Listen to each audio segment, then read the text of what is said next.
en Marcos capítulo 11, versículo 1 al 11.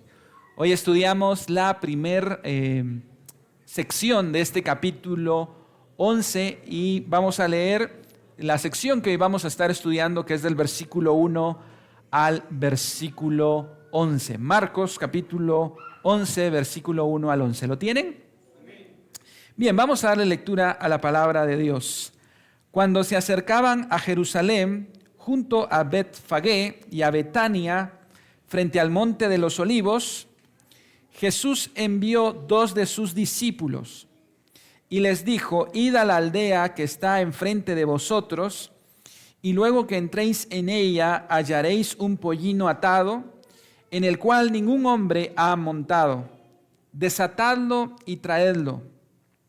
Y si alguien os dijere: ¿por qué hacéis eso?, decid que el Señor lo necesita y que luego lo devolverá. Fueron y hallaron el pollino atado afuera a la puerta, en el recodo del camino, y lo desataron. Y uno de los que estaban allí les dijeron: ¿qué hacéis desatando el pollino? Ellos entonces les dijeron como Jesús había mandado, y los dejaron. Y trajeron el pollino a Jesús y echaron sobre él sus mantos, y se sentó sobre él. También muchos tendían sus mantos por el camino, y otros cortaban ramas de árboles y las tendían por el camino. Y los que iban delante y los que venían detrás daban voces diciendo: Hosana, bendito el que viene en el nombre del Señor. Bendito el reino de nuestro padre David que viene. Hosana en las alturas. Y entró Jesús en Jerusalén y en el templo, y habiendo mirado alrededor todas las cosas, como ya anochecía, se fue a Betania con los 12. Oremos. Padre, gracias por enviar a tu Hijo Jesús a entrar en Jerusalén para llevar a cabo el gran proyecto de redención. No fue fácil. El dolor y el sufrimiento acompañarían a Jesús durante toda esta semana de manera muy especial. Queremos acompañar a Jesús en esta semana de su pasión y ser semejantes a Él y seguir sus pasos. Glorifica tu nombre esta mañana, Señor, en el nombre de Jesús. Amén. Pueden tomar su lugar, amados hermanos.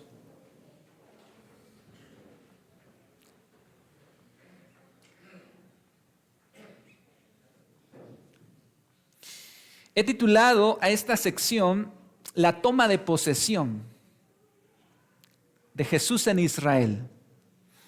Recientemente, como país, vimos una transición de gobierno donde el nuevo presidente ha tomado posesión del gobierno junto a sus ministros. En El Salvador también el presidente se ha vuelto a reelegir. En Argentina también hay nuevo presidente y hemos visto la toma de posesión. Y todos los que hemos presenciado una toma de posesión sabemos lo importante que es. Marcos 11 nos habla de la toma de posesión del Mesías. Esas profecías que anunciaban la llegada del Mesías a Israel entrando en Jerusalén por cientos de años, en Marcos 11 llega a su cumplimiento. La profecía de que el Mesías entraría en Jerusalén y entonces empezaría el reino. Ese evento tan esperado por cientos de años, por siglos, está en Marcos capítulo 11 o inicia en Marcos capítulo 11. Tanto esperar al Mesías y por fin entra en Jerusalén. Y es esa toma de posesión que Jesús hará como el Mesías esperado. Sin embargo, curiosamente, Jesús es asesinado en su toma de posesión. Qué interesante. Tanto esperar al Mesías para que entrara en Jerusalén, y cuando entró, lo mataron. Pareciera entonces que no pudo tomar posesión. Pero aquí viene la siguiente sorpresa. Sí, Jesús tomó posesión. No de la manera que nosotros hubiéramos esperado. Porque recuerdan, Marcos nos enseña el reino al revés. Jesús ganó perdiendo y tomó el poder muriendo. Esas son cosas que vemos en el reino de Dios, que no es al estilo de los hombres. Pero a partir del capítulo 11 en adelante entenderemos mejor lo que esto significa. Es tan importante esta escena que los evangelios dedican la mayor parte de su contenido a hablar de precisamente este evento en particular. Por ejemplo, Mateo dedica un cuarto de todo su contenido a hablar de la pasión de Cristo, esta última semana que Él estará en Jerusalén. A partir del capítulo 11, hermanos, se nos va a hablar de la última semana que Jesús estuvo en su ministerio terrenal antes de que lo crucificaran. Estamos aquí en la última semana de Jesús. Por eso algunos llaman a esto el inicio del fin, la semana de la pasión. Y hoy veremos lo que se conoce como el Domingo de Ramos, cuando Jesús entra en Jerusalén. Mateo dedica un cuarto de su contenido a esto. Marcos dedica un quinto de su contenido. Marcos dedica un tercio, Lucas dedica un quinto. Y el Evangelio de Juan dedica la mitad de su Evangelio. Si nosotros sumamos todos los capítulos de Mateo, de Marcos, de Lucas y de Juan, tenemos un total de 89 capítulos. De esos 89, 30 capítulos nos hablan de esta última semana, por lo importante que es en el proyecto de redención. Vamos a dedicar 3 encabezados a nuestra primera sección del versículo 1 al 11, de esta toma de posesión. 3 encabezados. En primer lugar, veremos los preparativos de Jesús para entrar en Jerusalén. Y es que Jesús se proveyó de un medio de transporte para entrar en Jerusalén muy particular. En la lectura, ¿recuerdan cuál fue ese medio de transporte? Un pollino, que en palabras sencillas es un burro, pero dice que era un pollino de asna, un burrito joven, por eso le decimos burrito. No entró en una limusina, entró en un burro. Primer encabezado, los preparativos para entrar en Jerusalén. Segundo encabezado, la caravana que acompañaba a Jesús. Eran miles de personas que decían, Hosana, bendito el que viene en el nombre del Señor, y veremos qué era lo que realmente estos estaban haciendo en ese momento. Y el tercer encabezado es la llegada de Jesús a Jerusalén y su discurso de toma de posesión. Estos serán los 3 encabezados entonces. En primer lugar, veremos los preparativos para entrar en Jerusalén. En segundo lugar, veremos la caravana. Y en tercer lugar, veremos la llegada y el discurso de toma de posesión. ¿Están listos, hermanos? Muy bien, vamos entonces al primer versículo en nuestras Biblias, si tienen ahí su Biblia, en capítulo 11, versículo 1. ¿Lo tienen? ¿Todos tienen su Biblia? Veamos en Marcos, capítulo 1, verso 1. Recuerden que en este momento no estamos usando la pantalla para fomentar que todos tengan su Biblia, sea digital o sea física. Marcos capítulo 1, versículo 1 dice lo siguiente. Cuando se acercaba a Jerusalén, y vamos a ver los preparativos, junto a Betfagé y a Betania, frente al monte de los Olivos, Jesús envió 2 de sus discípulos y les dijo, id a la aldea que está enfrente de vosotros, y luego que entréis en ella, hallaréis un pollino atado, en el cual ningún hombre ha montado, desatadlo y traedlo. Y si alguien os dijere, ¿por qué hacéis esto?, decid que el Señor lo necesita y que luego lo devolverá. Lo que llama la atención, en primer lugar, al leer este pasaje, es ver, hermanos, cómo Jesús decide intencionalmente elegir un burro para entrar en él. Jesús no elige un caballo de pura sangre o un corcel impetuoso al estilo del reino de los hombres. Los hombres, cuando toman posesión, los reyes de esta tierra, lo hacen a través de carros lujosos y de mucha pompa. Pero Jesús deliberadamente elige el animal más humilde de aquella época. Algunos han tratado de defender un poco a Jesús diciendo, bueno, pero era un burro potente, ¿verdad? Era un burro, no era cualquier burro. Pero por donde quiera que lo veamos, hermanos, un burro no es el medio de transporte que los reyes de la antigüedad elegían para entrar. Todos elegían al mejor caballo, al mejor corcel. Pero Jesús es el reino al revés. Jesús nos enseñó que la grandeza no está en las posesiones. Jesús era un rey que no vino para ser servido, sino para servir. Fue un rey que vino a buscar a los quebrantados de corazón. Y los quebrantados de corazón no necesitan pompa, no necesitan lujos, necesitan misericordia. Así es que Jesús elige un burrito. No fue una limusina. ¿Saben por qué, hermanos?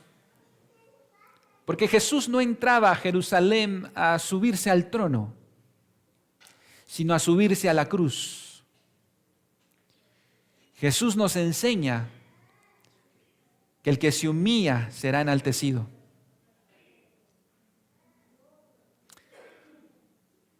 Ahora bien, Jesús entró y se fue de este mundo de manera humilde. ¿Recuerdan cuál fue la cuna de Jesús cuando entró a este mundo? Un pesebre de madera. Y se fue de este mundo en una cruz de madera.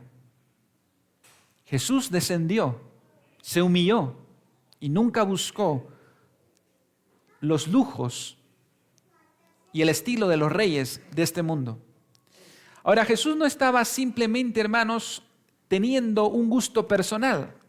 Es curioso que 500 años atrás la Biblia ya profetizaba acerca de esta entrada y de este burro, de este burrito.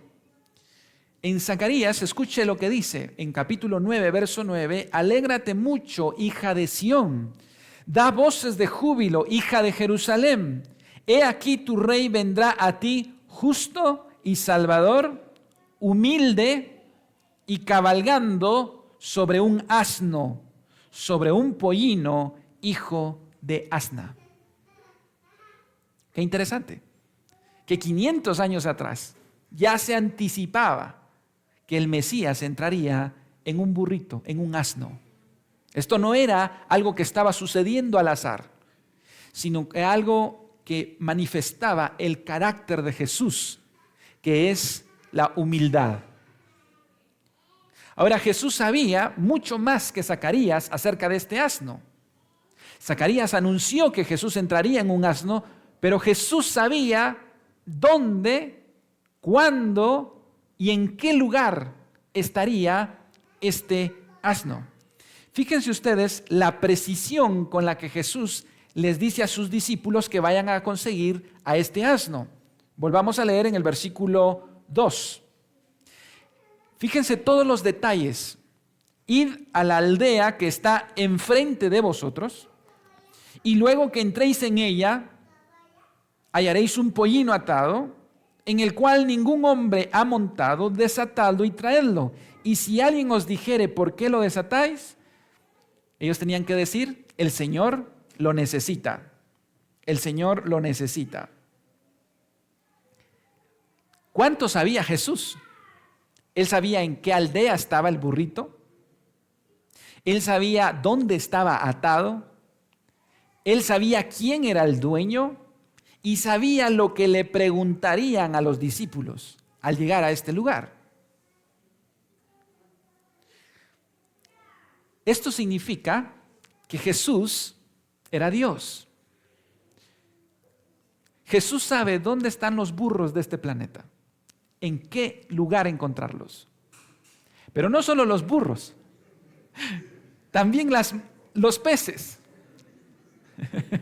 Sí, suena así, pero sí, Dios sabe dónde estaban todos.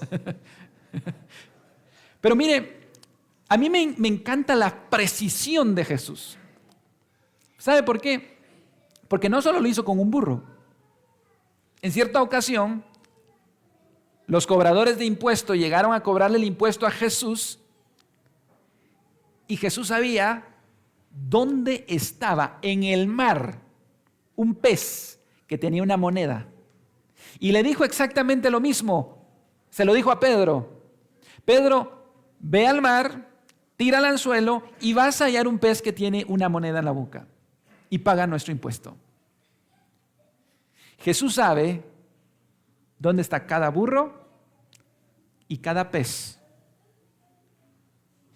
Y cada firulais que se nos cruza en el camino para abollarnos el carro. ¿Sabe qué significa esto? Jesús está entrando a su muerte en Jerusalén. Y Él sabe todo lo que va a ocurrir en detalle. Hermano, si Dios sabe dónde está cada burro de este planeta, ¿usted cree que no sabe dónde está usted? ¿Usted cree que Dios no sabe lo que le preocupa? ¿Usted cree que Dios no sabe lo que usted está pasando? Dios está al control de todos los detalles que ocurren a nuestro alrededor. Y eso es impresionante, hermanos. Eso significa que a Jesús no lo agarraron porque las cosas salieron mal. No lo agarraron y lo mataron porque fue un plan B. No, nadie le estaba quitando la vida a Jesús. Él la estaba entregando voluntariamente y estaba al control de todo. Este versículo nos enseña, hermanos, que Jesús, aun cuando las cosas se ponen difíciles, porque entrar en Jerusalén era entrar en su muerte, todo está bajo control. Jesús tiene el más mínimo detalle. Ahora piensen en los discípulos. Pónganse un ratito en los zapatos de ellos. Mandó a 2, no dice quiénes. Pero no era fácil esa tarea, un tanto incómoda, porque imagine usted que yo le digo, hermano, hágame favor, vaya aquí a la verbena y vaya en un carro, marca tal, no voy a hacer publicidad, ábralo, tiene puestas las llaves, enciéndalo y tráigalo. Si le preguntan por qué, dígale que yo lo necesito. ¿Usted diría? Agarrar lo ajeno. Ahora, encima de las cosas que podían salir mal, ¿cuántos burros habían en la aldea? ¿Y si se equivocaban y agarraban el burro equivocado? Y pasó así.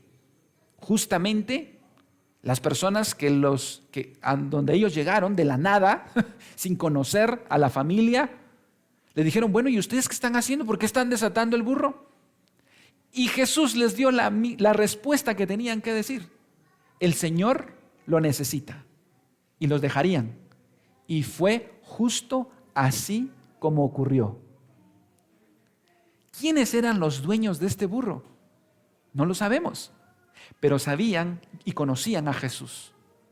Porque les dijeron el Señor, ni siquiera Jesús. ¿Y sabe por qué? Ellos entendían que Jesús, el Señor, era dueño de todo lo que tenían. Y por lo tanto lo pusieron a su disposición. Es interesante notar que Jesús tenía el control de todo lo que iba a suceder. No fue un plan B. Y esto debe llenarnos de esperanza, hermanos. Aquellas cosas que parecen casualidad, no son casualidad. Dios domina y gobierna este mundo y Él tiene el control de todo aquello que nos sucede, de todo aquello que nos puede pasar. A veces pareciera que este mundo se mueve a la locura, ¿no es cierto? Pero no, este mundo no se mueve a la locura.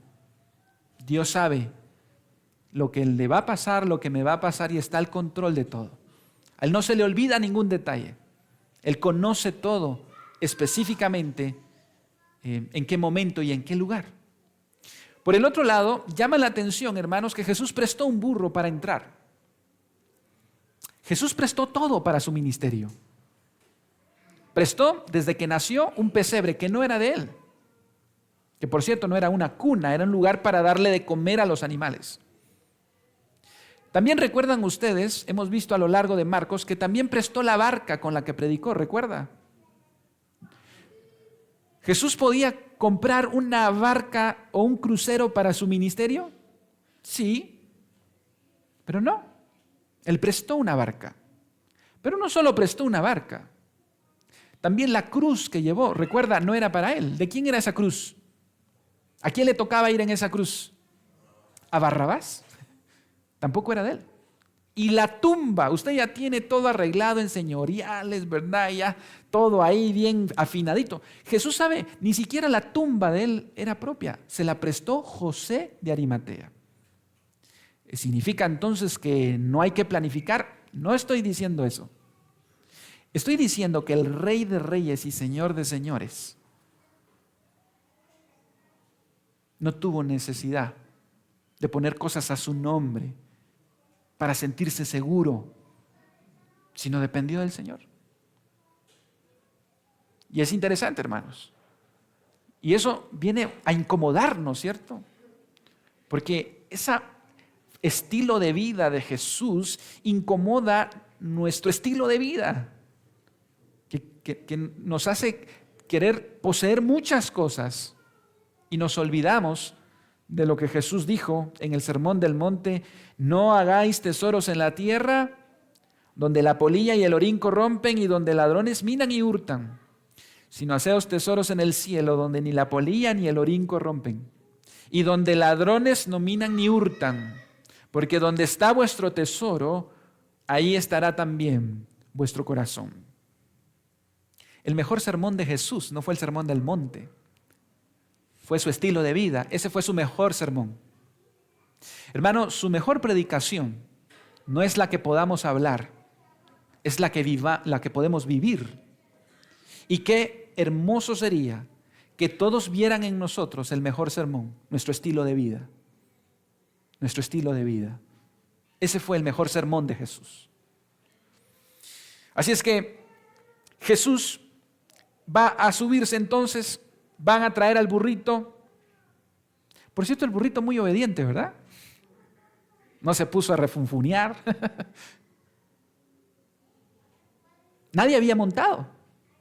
Nadie había montado en ese burro. Pero miren el versículo 7. Versículo 7 del capítulo 11 de Marcos. Y trajeron el pollino a Jesús y echaron sobre él sus mantos y se sentó sobre él. ¿Y qué hizo el burrito?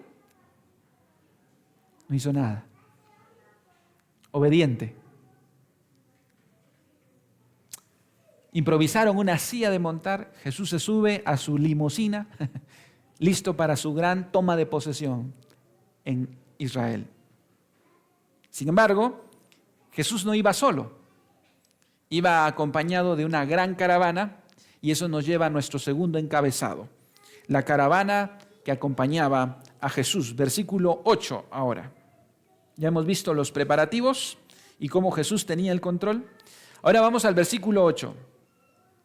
También muchos tendían sus mantos por el camino y otros cortaban ramas de los árboles y las tendían por el camino.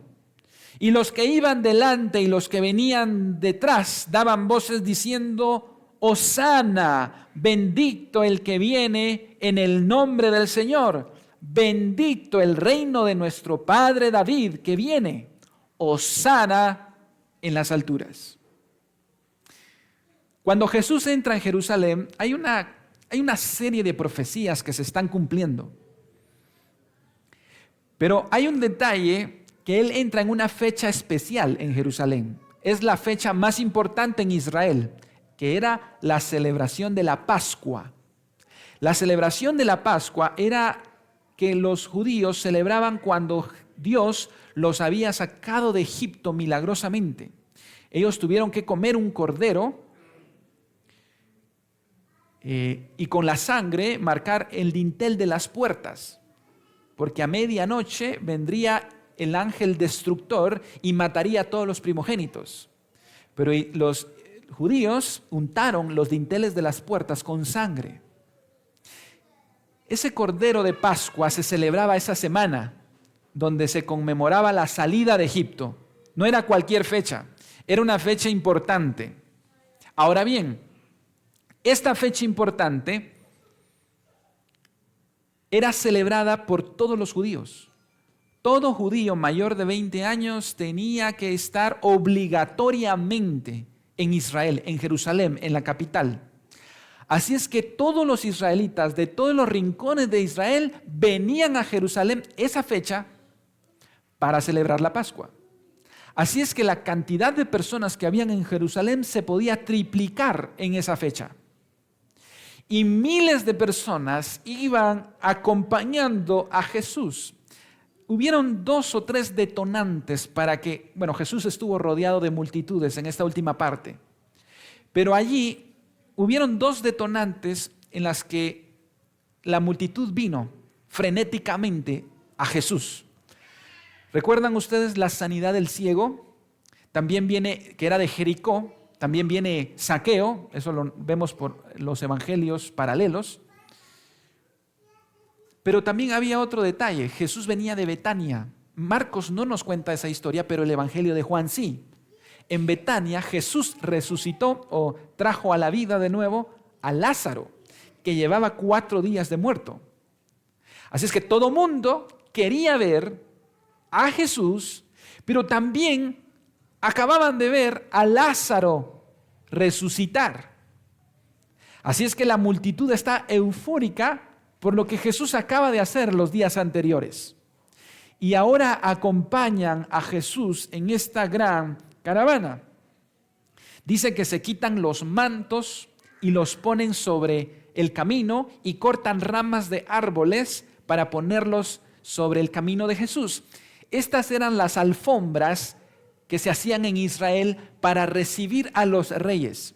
Si uno lee Segunda de Reyes, se va a encontrar que esto mismo hacían los judíos cuando recibían en la toma de posesión a sus reyes. Así es que lo que está haciendo Israel es hacer lo que comúnmente hacían cuando recibían a un rey. Ellos están recibiendo a Jesús como el rey. Aparte de eso, tienen un canto, una consigna, y es Hosana. Hosana, bendito el que viene en el nombre del Señor, bendito el reino de nuestro padre David. Este canto es extraído del Salmo 118. Y el Salmo 118 es un salmo mesiánico que se cantaba en la época de la Pascua en alusión al Mesías. De manera, hermanos, que aquí tenemos el cuadro completo de que estas personas están recibiendo a Jesús como el Mesías. Están eufóricos. Son miles de personas las que cantan a Jesús y tienden sus mantos y tienden sus ramas para recibirlo.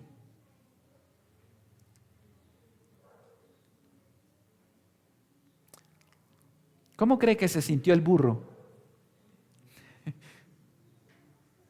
Si al pobre nunca le habían puesto una alfombra tan bonita para que entrara. El pobre se asustó de ver tanta gente a su alrededor diciendo, bien, Hosana, y ponían, imagínese usted que el burrito hubiese empezado a creer que la alabanza era para él. ya no caminaba como burro, ¿verdad? Ahora caminaba como corcel, ¿verdad? ¿Usted ha visto esos desfiles hípicos, verdad? Cómo desfilan los caballos.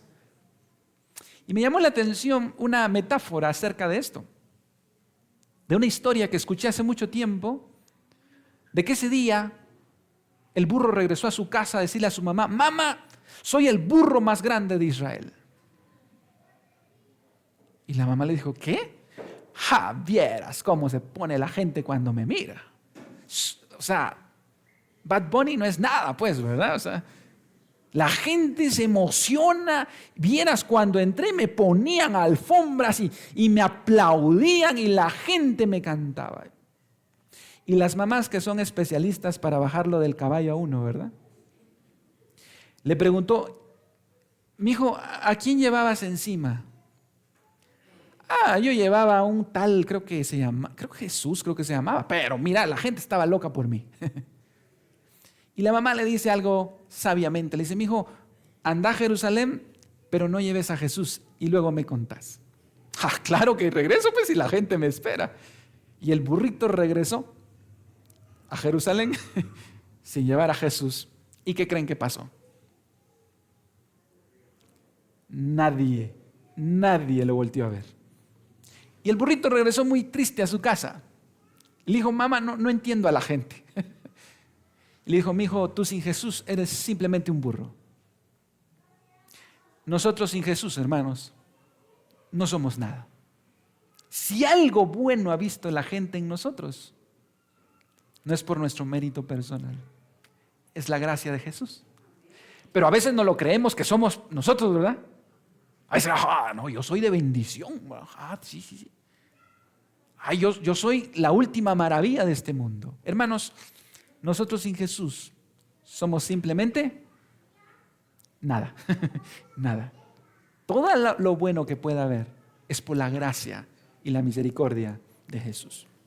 Ahora bien, si nosotros hubiésemos estado ese domingo de Ramos en Jerusalén, viendo la multitud clamar a Jesús, diciendo: Hosana, bendito el que viene en el nombre del Señor, nosotros hubiéramos dicho: wow, esta gente sí que reama a Jesús. Esta gente sí adora a Jesús. Esta gente sí, hoy sí por fin Israel ha recibido a su Mesías. Sin embargo, esa misma multitud que gritaría: Hosana, bendito el que viene en el nombre del Señor, el domingo, cuando seguimos leyendo el Evangelio de Marcos, el viernes, estaba esa misma multitud gritando: crucifíquenle, crucifíquenle. Y Pilato todavía sale a decirles: pero es inocente, yo no hallo ninguno. Y ellos dijeron: caiga sobre nosotros su sangre y sobre nuestros hijos la consecuencia de esa decisión. Hermanos, ¿cómo puede una multitud cambiar el domingo, decir Jesús es el Rey, y el viernes gritar crucifíquenle? Si usted hubiera estado el domingo y le dicen: mira, el viernes van a pedir que lo maten, usted hubiera dicho: no puede ser. No, es que mira cómo lo reciben. El viernes lo iban a estar crucificando. El jueves en la noche lo iban a arrestar y el viernes la multitud prefirió a Jesús antes que a Barrabás. Imagínense ustedes, imagínense. ¿Saben por qué, hermanos? Y esto es importantísimo. ¿Saben por qué? Porque estas personas, y aquí viene la parte más importante del sermón, y estamos llegando a la parte final. ¿Sabe qué es lo interesante? Es que las personas estaban adorando a Jesús por una motivación equivocada. Ojo con eso, hermanos. ¿Saben por qué Israel crucificó a Jesús? Porque ellos querían un Mesías, no que los librara de su pecado. No. No querían un Mesías que los librara de sus pecados, sino de sus deudas, de sus enemigos los romanos. No un Mesías que los llamara al arrepentimiento, sino un Mesías que de una vez por todas venciera a los romanos y trajera a Israel la gloria que un día tuvo con David, o como cuando Salomón, que hasta la plata perdió su valor porque el oro era lo más cotizado. La gloria que tuvo Israel con tiempos de Salomón y David, nunca la volvió a tener Israel. Ellos querían que el Mesías que estaban recibiendo se levantara en una revolución política y venciera a los romanos. No un Mesías que hablaba de poner la otra mejilla. Un Mesías que hablaba de si te piden la camisa, da la capa. Un Mesías que hablaba de amar a nuestros enemigos. Un Mesías que hablaba de arrepentimiento. Ellos no querían un Mesías que hablaba de la cruz. Ellos querían un Mesías que trajera prosperidad. Y cuando sus expectativas de Mesías no se llenaron, lo llevaron a la cruz. Jesús no atacó, para sorpresa de ellos, Jesús no atacó a los romanos. Jesús atacó su religión fría, ritualista, llena de conocimiento, pero nada de práctica, lejos del corazón. Y lo que el profeta Isaías dijo fue: este pueblo me alaba de labios, pero su corazón está lejos de mí. Ellos querían la corona de gloria sin la corona de espinas. Ellos querían salvación sin arrepentimiento. En su comentario acerca del libro de Marcos, John MacArthur escribe lo siguiente: falsos maestros sin escrúpulos prometen a sus engañados seguidores que Jesús los hará ricos, los curará, les cumplirá todos los sueños y les concederá todo lo que desean. Cuando tales promesas antibíblicas, egoístas y centradas en el hombre no se cumplen y en cambio a sus vidas vienen problemas, muchos se desilusionan y se vuelven contra Jesús. Toda aquella algarabía, hermanos, miles de personas gritando hosana, aquella euforia que se vivía, lamentablemente, era simplemente puro emocionalismo religioso. Y hermanos, esto tiene mucho que decirnos a nosotros. Quizás el domingo podemos sentirnos muy emocionalmente afectados y llorar y cantar y decir: Señor, tú eres rey. Pero entre semana, cantar: pero yo sigo siendo el rey.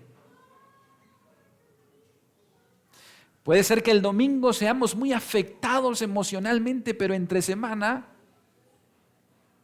seguir nosotros siendo el rey de nuestra vida. Esto fue lo que pasó.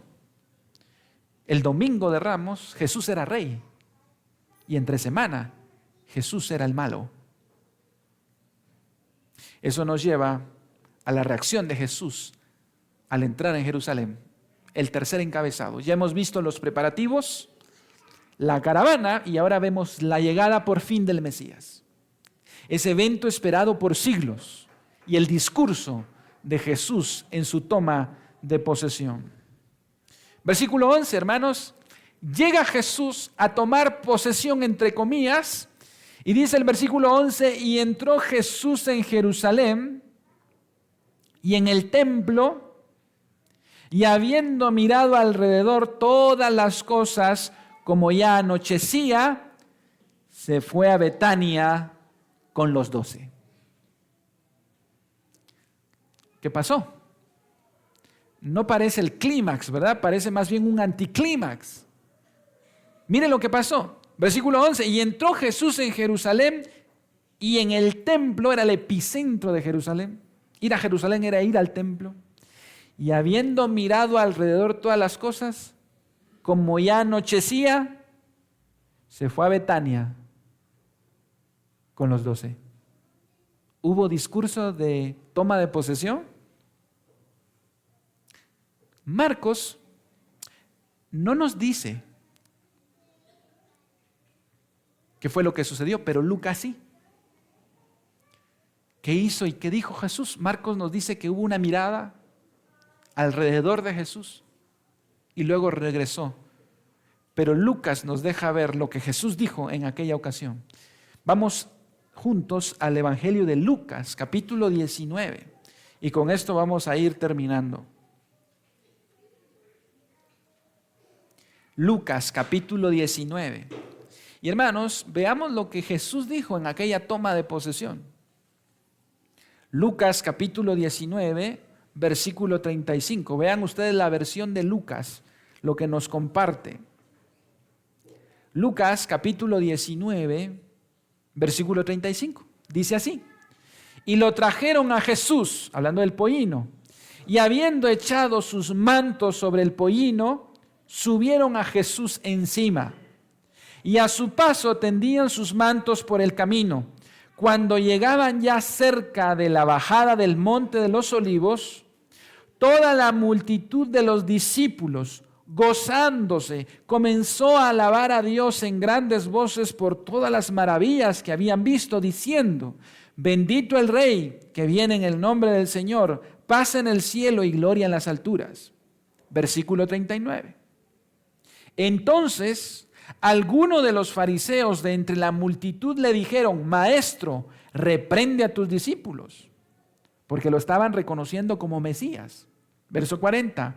Él respondiendo les dijo: os digo que si estos callaran, las piedras clamarían. Y cuando llegó cerca de la ciudad, al verla, lloró sobre ella, diciendo: oh, si también tú conocieses, a lo menos en este tu día, lo que es para tu paz. Mas ahora está encubierto de tus ojos, porque vendrán días sobre ti cuando tus enemigos te rodearán con vallado y te sitiarán, y por todas partes te estrecharán y te derribarán a tierra y a tus hijos dentro de ti, y no dejarán en ti piedra sobre piedra, por cuanto no conociste el tiempo de tu visitación. El discurso de toma de posesión de Jesús en Israel fueron lágrimas y fue un lamento, diciendo: Jerusalén, Jerusalén, que matas a los profetas, que no entendiste lo que hoy pasó. ¿Saben por qué, hermanos? Porque Israel pensaba que su peor enemigo era Roma. Y querían un Mesías que destruyera Roma cuando Jesús quiso enseñarles que su peor enemigo era el pecado y el imperio de la muerte. Y Jesús vino a destruir eso más que cualquier otra cosa y a llamarnos al arrepentimiento de nuestros pecados. Hermano, ¿cuál es su situación esta mañana? Su peor problema no es su causa externa, es su causa interna. Es el pecado que habita en usted. Y Jesús no venía en esta venida a subirse al trono, Él venía a subirse a la cruz. Porque hemos dicho a lo largo de Marcos que el camino a la gloria es el camino a la cruz. Que antes de la corona de gloria hay una corona de espinas. Debemos movernos al arrepentimiento de nuestros pecados. Y Jesús se pone a llorar ese día que entró en Jerusalén. Jesús no se puso alegre por los cantos que recibía, porque no lo impresiona una multitud eufórica, emocionada. No se trata, hermanos, de emocionalismo, se trata de rendición. Esa es la verdadera adoración que Jesús espera de nosotros. Este pueblo se acerca a mí de labios, dice, pero su corazón está lejos de mí. Eso es lo que Jesús espera. Él no espera, hermanos, que llenemos este lugar el domingo. La pregunta es: ¿qué regresamos a hacer entre semana? Él no se alegra que cantemos al unísono. La pregunta es, ¿su adoración en la mañana, el domingo, es coherente con su misión entre semana? Porque a Jesús no le impresionan los cantos bonitos. Él quiere rendición genuina y de corazón. ¿Y sabe por qué se puso a llorar Jesús? Porque esa dureza a Israel la llevó a la ruina. No quedará piedra sobre piedra. Esa profecía se cumplió en el año 70. El general del Imperio Romano, Tito, llegó a sitiar Jerusalén. ¿Y saben qué fecha? Adivine usted. En Pascua, donde estaban todos en Jerusalén. Llegó Tito, sitió Jerusalén, los encerró y les quitó el suministro de agua, de alimento, y se empezaron a morir de hambre. Y en septiembre de ese año, en el año 70, entró y mató a 2 millones de judíos. Había sangre por toda Jerusalén. ¿Y sabe qué pasó? Los que sobrevivieron fueron esclavos. Y díganme ustedes, ¿quién de nosotros no conocemos judíos en Guatemala? ¿Y sabe por qué los judíos están alrededor del mundo? Porque se cumplió esa profecía. Fueron esparcidos por todas partes del mundo. ¿Sabe por qué? Porque rechazaron al Mesías. Hermano, quiero terminar con 2 aplicaciones finales. Y con esto cierro. Número 1, es posible cantar a Jesús, que Él es el Rey, y entre semana cantar, pero sigo siendo el Rey. ¿Cuál es la adoración? Pero número 2, Jesús vendrá otra vez y volverá a entrar en Jerusalén, pero esta vez no montado en un burro. Escuche lo que dice Apocalipsis, capítulo 19, verso 11. Entonces vi el cielo abierto, y he aquí un caballo blanco, y el que lo montaba se llamaba Fiel y Verdadero, y con justicia juzga y pelea. Sus ojos eran como llama de fuego, y había en su cabeza muchas diademas, y tenía un nombre escrito que ninguno conocía sino él mismo. Estaba vestido de una ropa teñida en sangre, y su nombre es el Verbo de Dios. Y los ejércitos celestiales, vestidos de lino finísimo, blanco y limpio, le seguían en caballos blancos. De su boca sale una espada aguda para herir con ella las naciones, y él las regirá con vara de hierro, y él pisa el lagar del vino del furor de la ira de Dios y del Dios Todopoderoso, y en su vestidura y en su muslo tiene escrito este nombre: Rey de Reyes y Señor de Señores. Él no vendrá otra vez montado en un burro, vendrá en un caballo para hacer justicia. Él es el Cordero, pero también es el León de Judá. Y Él nos dice esta mañana, como dijo Isaías: venid luego y estemos a cuentas. Si vuestros pecados fueren como la grana, como la nieve, serán emblanquecidos. Si fueren rojos como el carmesí, vendrán a ser como blanca lana. Hermano, no deje que las lágrimas de Jesús caigan sobre usted, porque usted no se quiere arrepentir. Jesús tomó posesión, sí, perdiendo, muriendo. Es como Él dijo, que para ver fruto tenemos que morir y debemos rendirnos a ese Cristo. Vamos a ponernos de pie.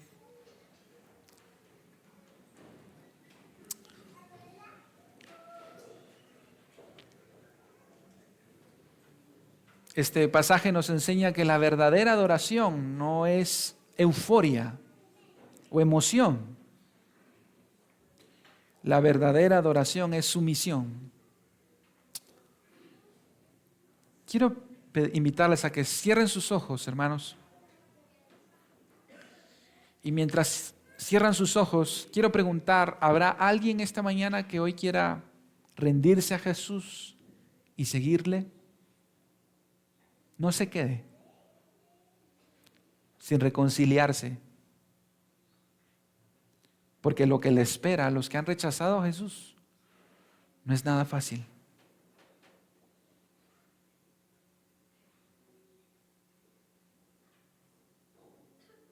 ¿Hay alguien que quiera reconciliarse con el Señor esta mañana?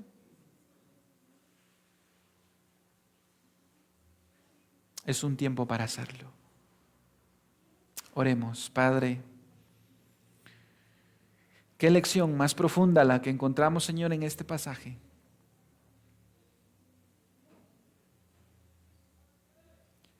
Qué lección más profunda, Señor.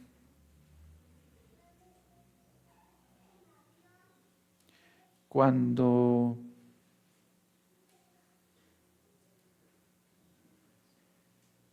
vemos que nos parecemos a esa multitud, Señor. Que el domingo es eufórica, pero el viernes crucifica a Jesús. ¿Cuánto nos parecemos a esa multitud que el domingo cantamos Jesús es Rey? Pero entre semana vivimos como que nosotros fuéramos el Rey. Perdónanos, Padre.